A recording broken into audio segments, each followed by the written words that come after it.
complainte en forme d'élégie, touchant l'absence de métal, par quoi l'auteur est incommodé. Je suis nu comme un sans-chemise, qui n'aurait pas de suspensoire. Hélas, je manque de mise, pour bluffer au poker, le soir. Les demoiselles incongrues qui, dans l'espoir de faire un vieux, stationnent au coin des rues, sur moi ne jettent plus les yeux. Pour moi, le vomi en squelette et les gargotiers irrités enguirlandent sa côtelette d'un cresson d'incivilité. Ces Bordeaux auxquels tu veux croire, explorateur des tours Eiffel, n'abreuvent plus ma triste poire, et qui me refuse du sel.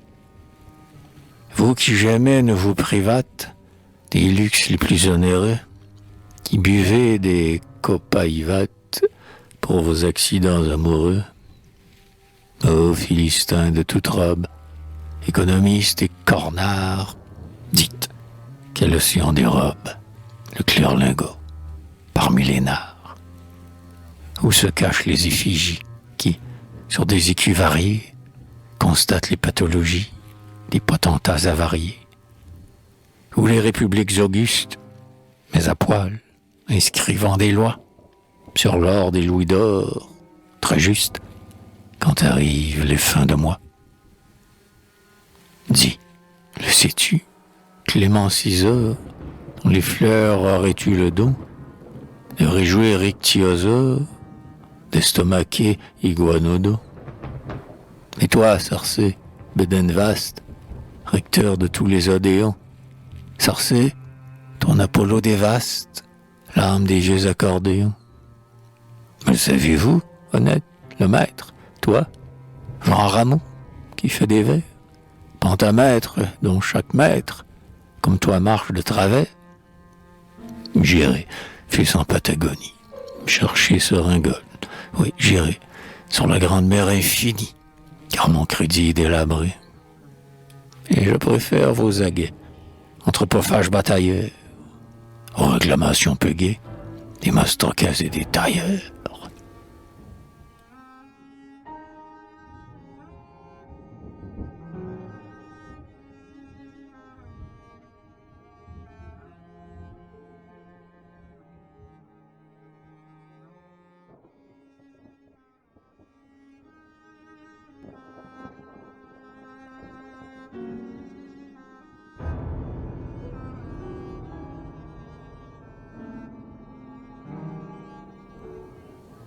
Intimité. Or, Marfa Bableska trônait en robe verte. C'était bien peu de temps après la découverte du téléphone et des pastilles Gérodel. La Marfa paraissait un sujet de bordel. Ce néanmoins, et faisant trêve à leur tapage, les pessimistes et les rimailleurs, quelle page, ornaient ces vendredis tumultueusement. Et Marfa, qui goûtait des monceaux d'agréments, popinait au barin, luxe cardinalis. Elle dormait sous des tapis de haute lisse, et le Michet, qu'il fût Falstaff ou bien Hotspur, trouvait sous sa toilette un bidet d'argent pur. On la payait 3 francs, jusqu'à 4 même, pour un tel prix, Fanchon qui d'aventure même fréquenterait avec le plus obscène juif. Les bails de la dame étaient pleines de suif, et le beurre inondait ses épinards. On dit que, pour les reins affaiblis du magistrat sadique et le contentement des chanoines pensus, tel flagellant secret par ses mains était su. Le pianiste saut du toit, que chacun gifle, pour l'amour d'elle eût assumé quelques mornifles. Nonobstant les garçons du café roi, Baju, le stupide Baju qui dit « J'ai jou. C'est Anatole, si Baju, que l'on encense, tripudiait, affolé de concupiscence, quand elle éructait sur un chaudron de Gaveau. C'est pourquoi j'écris l'art d'accommoder le veau.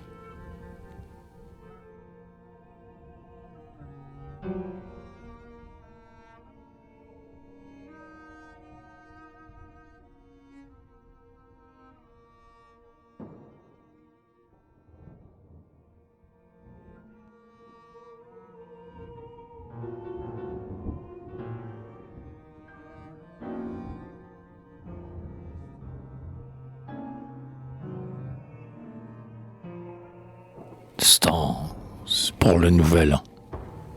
La belle dame de Paris trottine par le brouillard gris du matin à pas de souris. Son manchon de loutre ou d'hermine, sur son nez rose, elle chemine, d'une façon leste et gamine. Le trottoir est un lac gelé, où son talon ensorcelé semble un papillon sur le blé. Point d'atour ni de fanfreluche, mais pour braver les coqueluches, la gamme sombre des peluches. La voilette rouge sur ses cheveux d'avoine m'a lissé, mais des tons de pourpre foncé. Les climanes et les herlines, sur les potiches insolines, du même air croque des pralines. La printanière blondeur de sa gorgerette à l'odeur amène de l'iris pordeur. Et son fin museau de belette rit à souhait pour la palette de fragonard ou de willette. Depuis le gymnase où renaît chaque soir Monsieur Georges Honnet, jusqu'à Peters, on la connaît. Les hommes graves, par centaines, gantent leur plus belle mitaine pour escorter ses prétentaines. Hé, surgissante, c'est doux, ce vieux coureur de guilledou, le soleil et un baiser son cou. Or, cette dame qui s'avance est celle qui, pour redevance, nous apporte deuil ou chevance.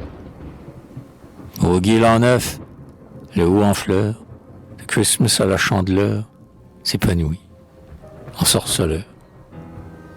Les rois des terres levantines, au porcheron chantent matine, et chubornent les valentines. La bûche flambe, au guilan neuf, tel un oisillon de son œuf. L'heure s'échappe, 3, 6, 9, 12, et la flamme ranimée, à travers la rose fumée, exhale une âme parfumée. L'espérance donne du corps, et, sur l'acier qui vibre encore, fait teinter son cothurne d'or. Oh, madame la jeune année, par vous me soit encore donnée une fleur de ma fleur fanée. Pour avoir repos et sous là, faites germer en mon cœur là, le regard des premiers lilas.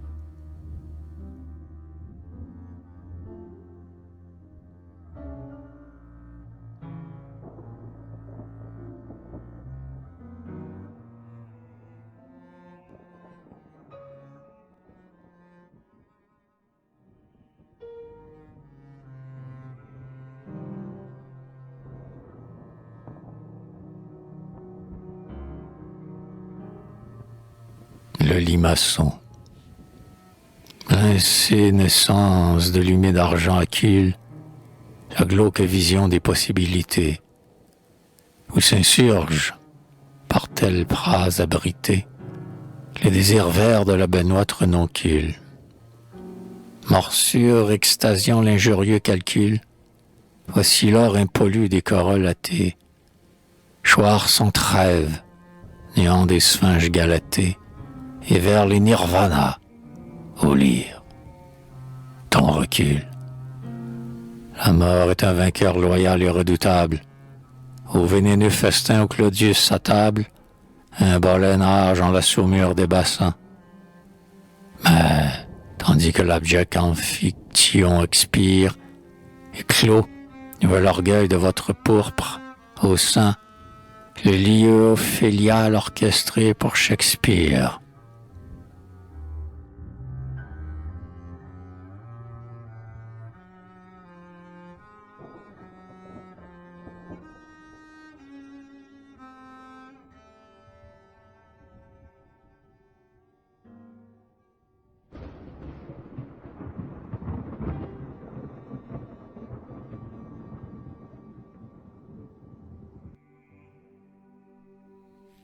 Virgo Fellatrix, la chasuble des apostoles, le cristal incendié, flamboie, un cœur supplicié, attends, vierge, que tu t'extoles. Dors fin la lune, sous ton pied, aux accents des luttes, des citoles, l'ange, sein de saintes étoiles, chante l'amour. Oh, Philae. Canonique, mystique, unique, hors du triptyque, ta tunique verse l'âme des paradis. Toi, la pudibonde, sans nul, macule, j'ouvre là le nul des ostensoirs où tu splendis.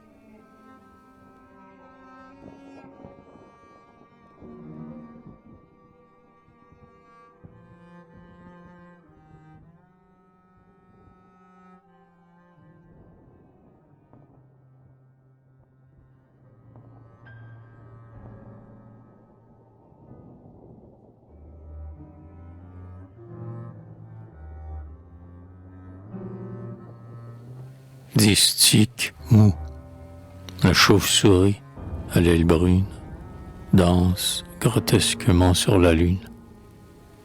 Galope le lièvre, la rainette verte pousse un mi de clarinette. Et, dans les fragrances du silence, la nuit aux cheveux d'or se balance. Rousse, de basal matifé, l'abricotier bleu t'est décoiffé. Ton ventre, le nénuphar obscène, a pipé ma chair comme une scène. Et je chois sur le gazon des centres, oh, les défaillances lactescentes. Un chiroptère à l'aile indécise fuit la nuit où Célène est assise. Dormir, le lièvre, en des champs d'ivraie, lamente la sorcière et leurs frais. Moi, tout seul, comme l'onocrotal, m'imbibe l'extase digitale.